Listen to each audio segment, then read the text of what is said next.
National union of journalist के इस क्रांति सम्मेलन में हमारे बहुत पुराने मित्र, बड़े भाई, राष्ट्रीय अध्यक्ष आदरणीय राज बिहारी जी, जिनका सानिध्य बहुत लंबे समय से हमें मिलता रहा है, राष्ट्रीय महामंत्री एवं प्रेस काउंसिल ऑफ इंडिया के सदस्य, जिनको अभी आप सब लोग सुन रहे थे, और बड़े अच्छे वक्ता भी हैं वो।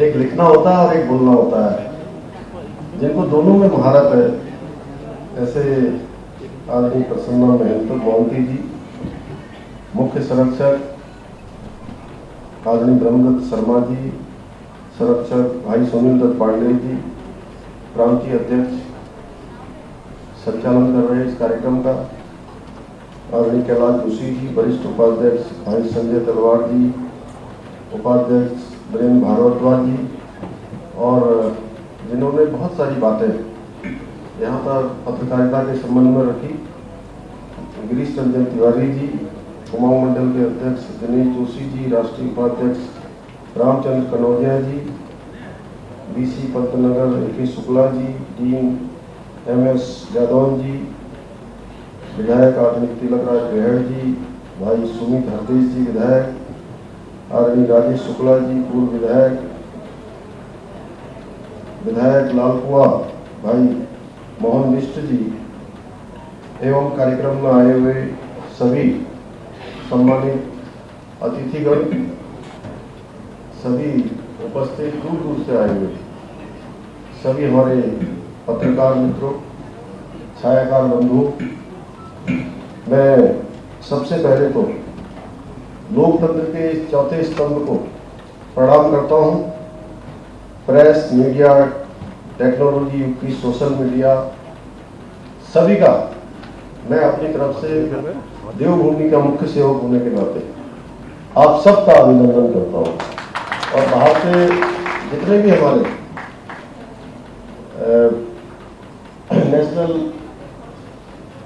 यूनियन ऑफ जर्नलिस्ट एसोसिएशन के जितने भी पदाधिकारी आए हैं, उन सभी का भी अपनी तरफ से बहुत स्वागत करता हूं। जब इसे डीजरेल ने चौथा स्तंभ कहा था, तो उस चौथे स्तंभ का आशय था कि जहां विधायिका है, कार्यपालिका है, न्यायपालिका है, और चौथे स्तंभ के रूप में हमारी ये लोकतंत्र का चौथा स्तंभ एक पत्रकारिता के रूप में एक समन्वय का काम करेगा।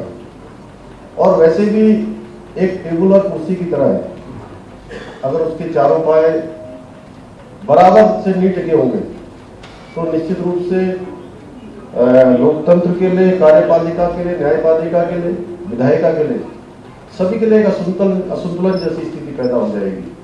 और इस सब पर संतुलन करने का काम आप सबके माध्यम से होगा, क्योंकि पूरी डेमोक्रेसी आप सब पर टिकी हुई है।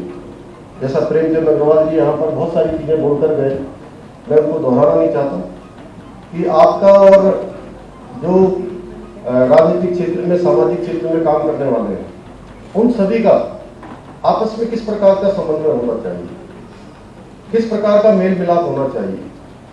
कुछ चीजों को उठाना भी है, कुछ चीजों को बढ़ाना भी है। और कई बार जैसा वो कह रहे थे, बड़ी अच्छी बात कह के गए कि कई बार होता क्या है कि हम लोग पत्रकारिता के क्षेत्र में काम करते हैं और किसी के मुंह से कई बार अभिव्यक्ति कुछ हो जाती है, निकलता कुछ और है, छप कुछ और जाता है, अर्थ का कई बार अनर्थ हो जाता है। तो ये आप सब लोगों को भी भगवान ने जो है एक बहुत सुंदर काम दिया है। राज बिहारी जी कह रहे थे अच्छा भविष्य नहीं है, मैं तो कह रहा हूँ कि सबसे सुंदर भविष्य अगर किसी का है तो हमारे इस डिजिटल मीडिया के युग में हमारे सभी पत्रकार मित्रों का है, जो इस पर आगे काम करने वाले हैं या वर्तमान में काम कर रहे हैं। लेकिन उसमें बहुत ज्यादा, लेकिन हंस रहे आप,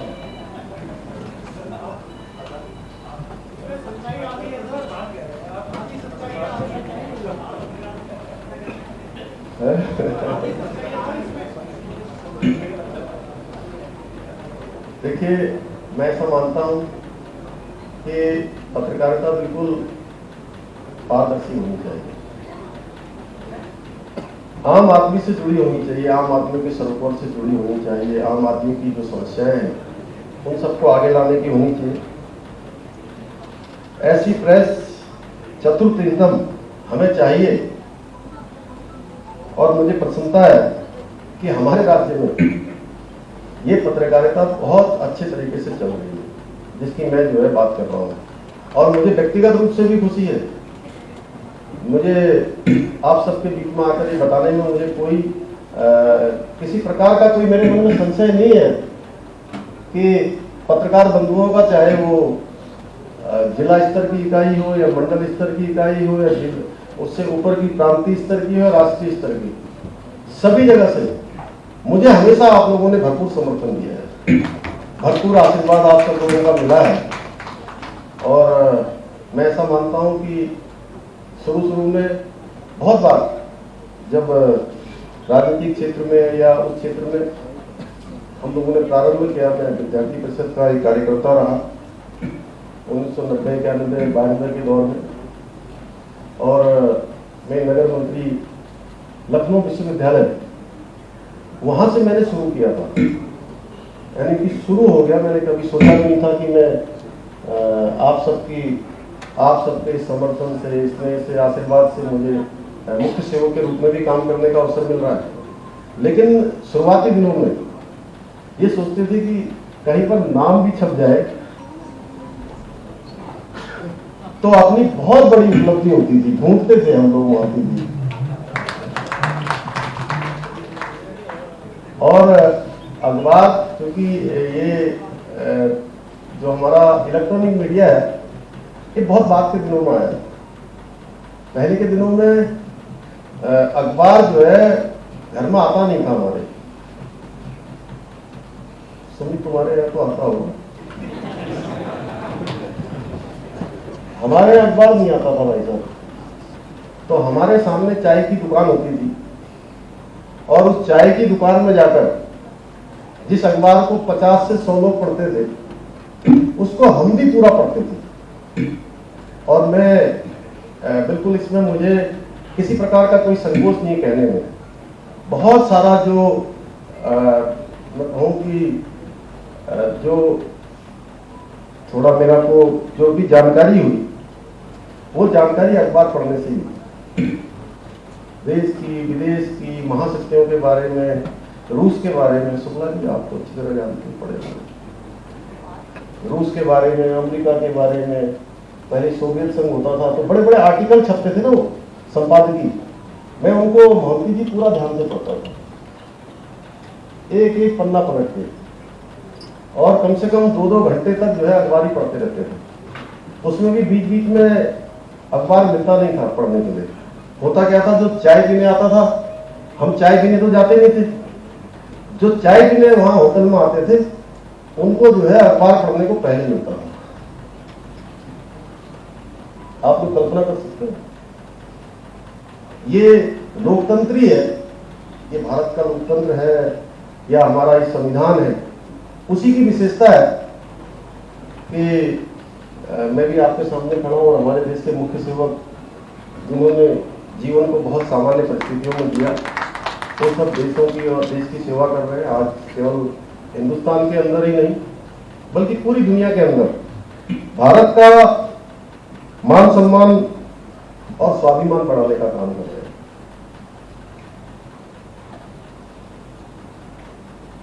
हमारे जो प्रेस के भाई हैं, वो तो हमारे सबसे महत्वपूर्ण सेतु है, जो हमारे शासन को आम जन से जोड़ देने का काम करते हैं। आज हम यहां से बोल रहे हैं, अभी हमने कल बजट पर बात करी कि पहली बार हमने ये कोशिश करी है कि उत्तराखंड राज्य का जो आम बजट है, वो बजट आम जनता का बजट हो, सामान्य जनता का बजट हो, सबके उसमें विचार आए। हमने लगभग 10-12 अलग अलग समूह में सभी लोगों से बात की। विकास शर्मा जी, मनोज पाठक जी यहाँ बैठे हैं, ये भी आए थे कल।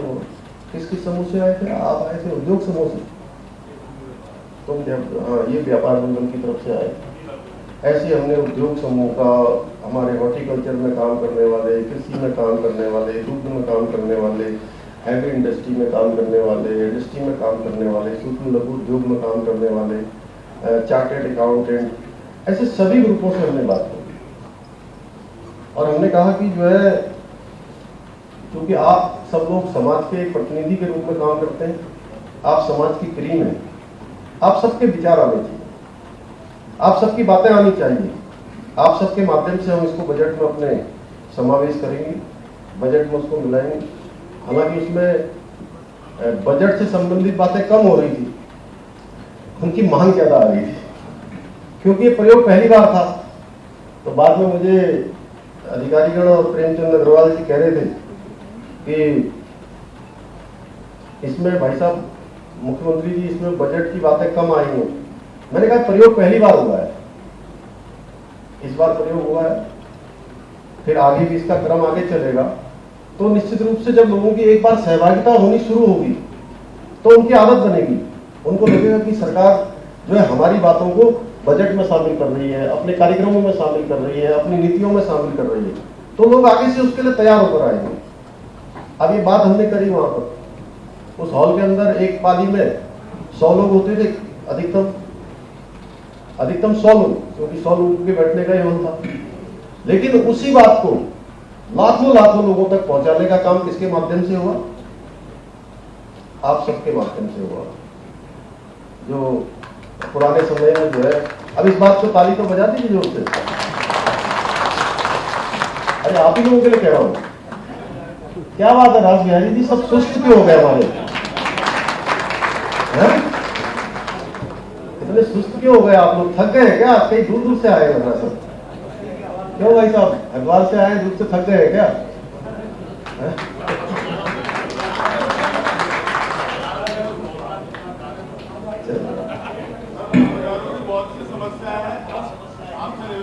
चलिए, वो मेरे को ये पूरा मानपत्र ये दे दिया है 10-11 सूत्री, और मैं इसको अपने साथ ले जा रहा हूँ। और अच्छा होता कि आप लोग जो है मुझे पहले दे देते तो मैं इसमें जरूर इसका विश्लेषण करवाता, क्योंकि मैं आप कोशिश से करता हूँ, मैं जिस क्षेत्र में भी जाता हूँ उस क्षेत्र में जाकर मैं सीधे घोषणा नहीं करता हूँ। अब मैं घोषणा कर दूंगा, फिर आप ही लोग देखोगे घोषणा पूरी नहीं हुई। और कोई बात नहीं, बैठ जाओ, बाद में सुनूंगा आपको, पहले मुझे सुन लो। तो इसलिए मैं इसको ले जा रहा हूँ अपने साथ, और बड़े आदर के साथ हमको संजय तलवार जी ने, जोशी जी ने, त्यागी जी ने, जोशी जी ने, सबने दिया है, और इसका पूरा परीक्षण करवाऊंगा। जो सबसे अच्छा हो सकता है, मैं आपको विश्वास दिला रहा हूं कि हम करेंगे। आप सब लोगों से एक जरूरी बात और कहना चाहता हूं। हमारे देश के यशस्वी प्रधानमंत्री जी, मोदी जी के नीतियों का आशीर्वाद और निर्देशों से हम कुछ चीजें यहाँ पर शुरू कर रहे हैं।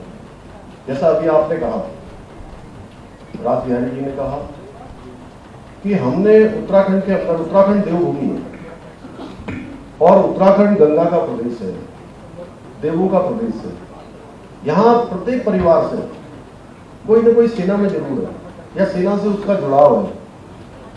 2 अंतर्राष्ट्रीय सीमाएं हमारे राज्य से लगी हुई। तो हमने चुनाव से पहले, ये कोई राजनीति का विषय नहीं है, ये कोई अभी बोर्ड का भी विषय नहीं है, बोर्ड भी अभी जल्दी नहीं पढ़ने वाले कहीं, सिवाय मेरी वो जो मेरा चुनाव हो रहा है उसके अलावा। तो उसके लिए पूरे प्रदेश का जो है कोई काम ऐसा नहीं होने वाला है।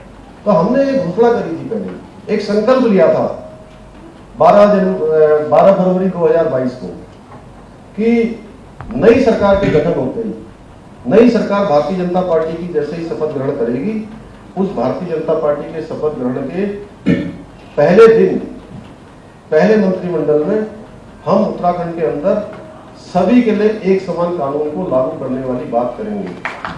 और मुझे खुशी है आप सबको बताते हुए कि हमने पहले मंत्रिमंडल की बैठक करी, उस मंत्रिमंडल की पहली बैठक में हमने सर्वसम्मति से पास कर दिया कि उत्तराखंड के अंदर हम यूनिफॉर्म सिविल कोड लागू करेंगे, और इसकी हमने पूरी कार्रवाई कर दी है।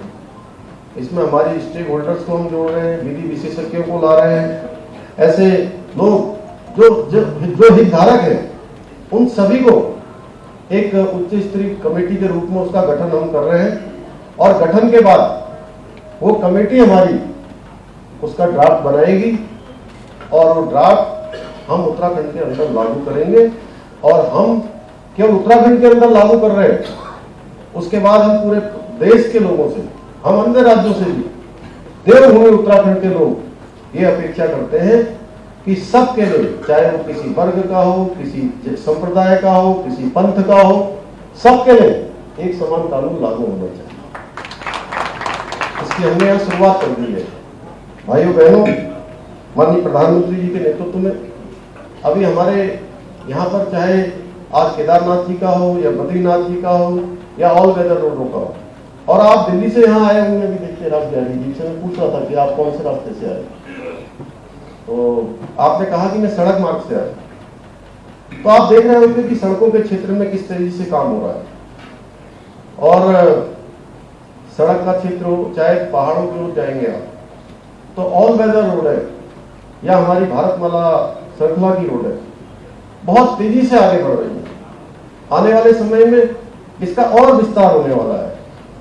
अभी अभी हम लोग, चाहे हमारा यहाँ का पंतनगर का एयरपोर्ट हो, इसके लिए भी हम लोग काम कर रहे हैं। मुझे बताते हुए खुशी हो रही है कि यहीं पर उधम सिंह नगर के अंदर यहीं पर एम्स की भी सुविधा हमको मिलने वाली है, उसका भी शिलान्यास हो चुका है।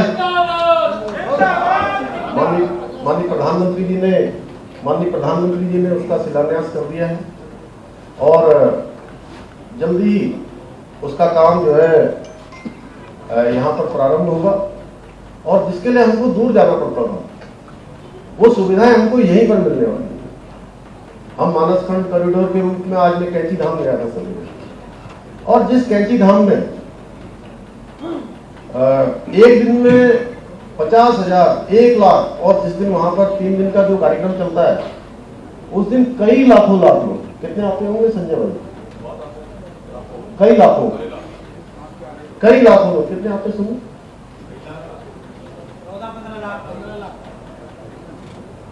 8-15 लाख भी आ जाते हैं।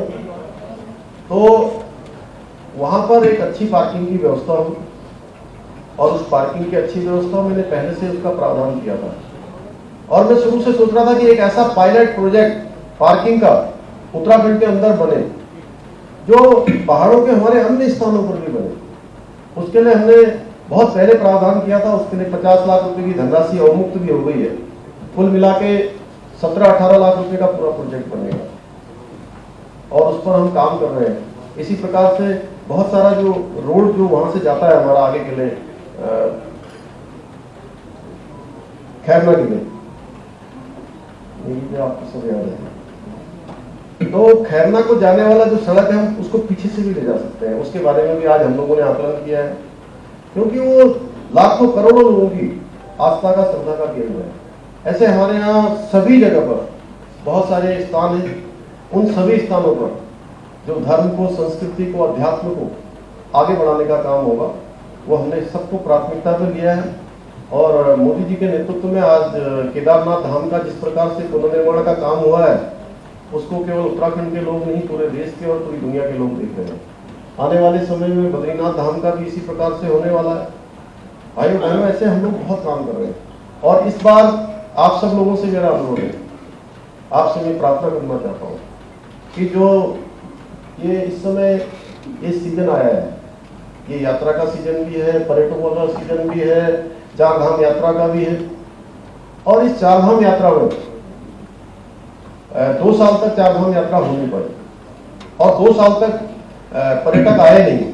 होटल इंडस्ट्री पूरी तरह से प्रभावित हो गई, उससे जुड़े हुए पर्यटन से, परिवहन से, होटलों से, अन्य जो भी गाइड है, जो भी उन क्षेत्रों में नौकायन के दल हैं, साहसी पर्यटन वाले हैं, उन सभी को बहुत परेशानियों का सामना करना पड़ा है, और उनके सबके कारोबार पूरी तरह से ठप हो गए।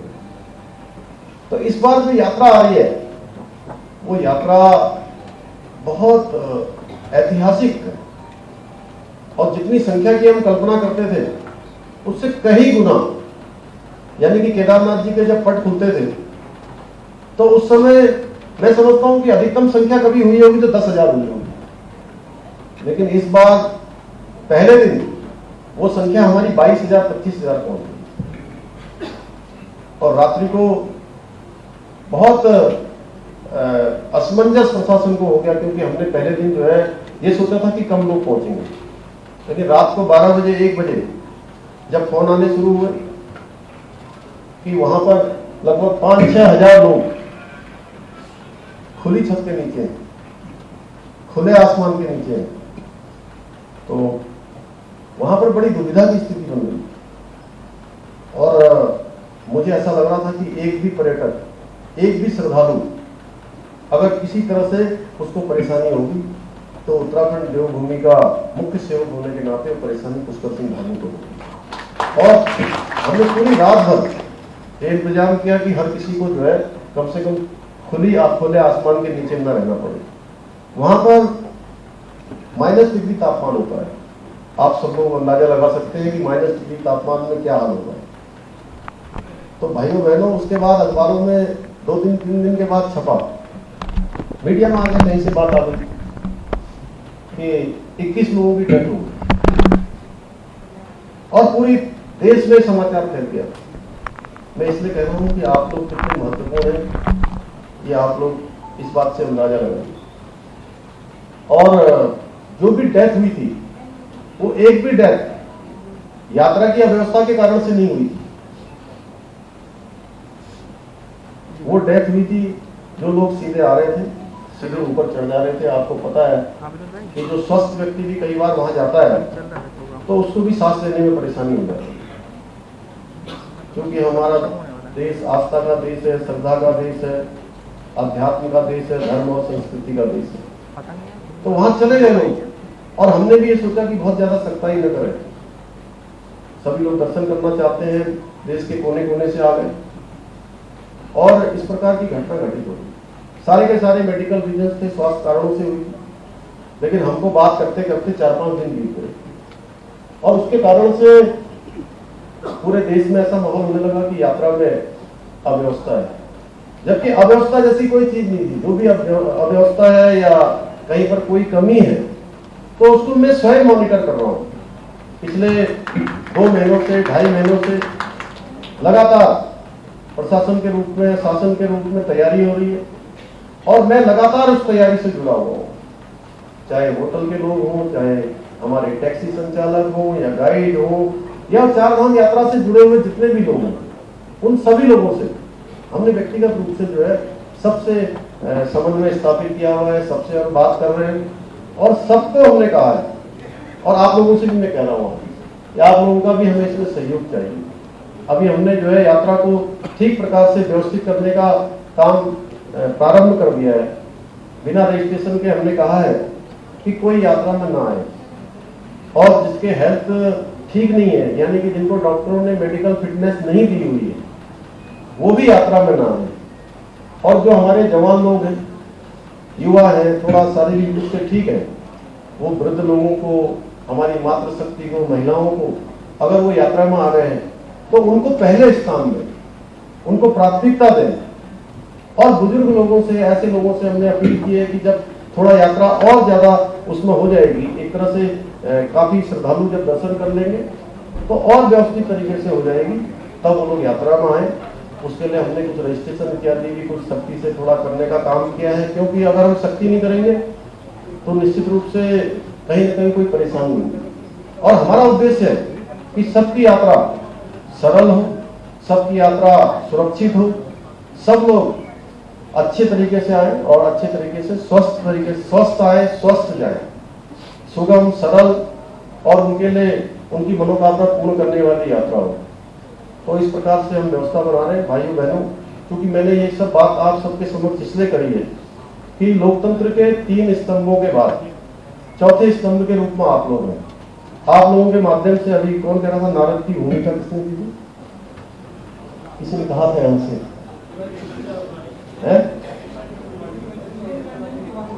गिरीश रंजन तिवारी जी ने। कहाँ गए डॉक्टर साहब? अजय बैठे बैठे। तो आपने कहा कि आप लोग जो है आधुनिक भारत के नारद हैं। मैं चाहूँगा कि आप सबके माध्यम से पूरे देश में संदेश जाना चाहिए कि हम इस ऐतिहासिक यात्रा का पूरे उत्तराखंड के लोग स्वागत करने के लिए तैयार हैं।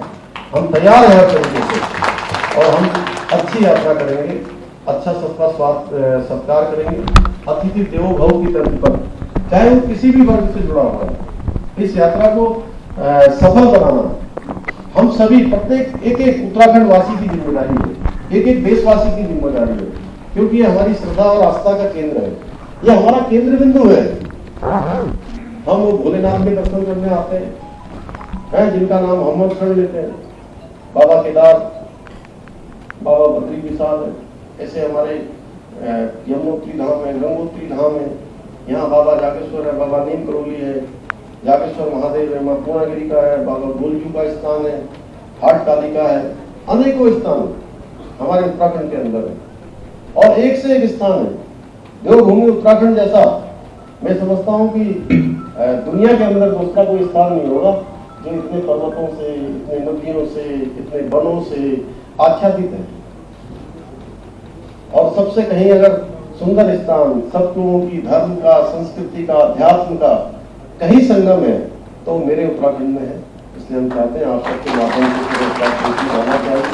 आज के अवसर पर आप सब लोगों का मैं पुनः एक बार अपनी तरफ से आप सभी का अभिनंदन करते हुए, आप सबका बहुत ही जो बाहर से हमारे सब अतिथिगण आए हैं उनका स्वागत करते हुए, और आपने जो मुझे कुछ मांगे रखी हैं मैं इनको लेकर जा रहा हूं और इनको मैं निश्चित रूप से इसका जो भी परीक्षण करवाने के बाद जो सबसे अच्छा हो सकता है उस रूप में हम लोग काम करेंगे।